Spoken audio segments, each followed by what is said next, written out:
ভ্রমণ মানুষের জীবনের এক অনন্য অভিজ্ঞতা এবং প্রয়োজনীয় অংশ।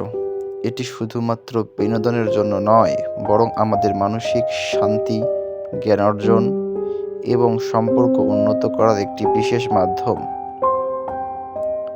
প্রথমেই বলতে চাই, ভ্রমণের মাধ্যমে আমরা জ্ঞান অর্জন করি।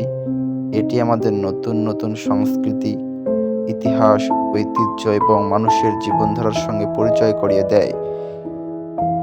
যে সকল জিনিস আমরা বই পড়ে জানতে পারি না, ভ্রমণের মাধ্যমে আমরা সরাসরি সেই সকল জিনিস থেকে অভিজ্ঞতা অর্জন করতে পারি। উদাহরণস্বরূপ, একটি ঐতিহাসিক স্থানে গিয়ে আমরা এর প্রকৃত সৌন্দর্য ও গুরুত্ব অনুভব করতে পারি।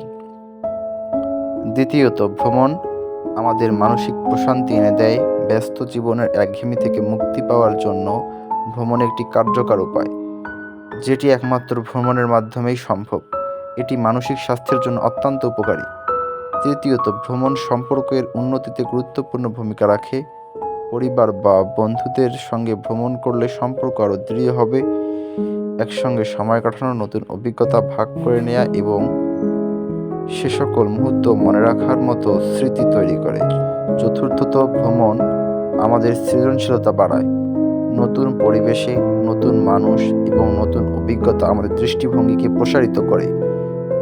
এটি আমাদের কাজের প্রতি নতুন উৎসাহ দেয় এবং জীবনের প্রতিটি ইতিবাচক মনোভাব গড়ে তোলে। সর্বশেষ, ভ্রমণ নিয়ে একটি মূল্যবান কথা আমি বলতে চাই। এটি আমাদের জীবনের মূল্যবান স্মৃতি তৈরি করে। এ সকল স্মৃতি শুধু আমাদের মন ভালো করে না, বরং আমাদের জীবনের অংশ হয়ে থাকে। তাই ভ্রমণের গুরুত্বকে অবহেলা করা উচিত নয়। এটি শুধু আমাদের আনন্দই দেয় না, বরং আমাদের জীবনকে অর্থবহ করে তোলে।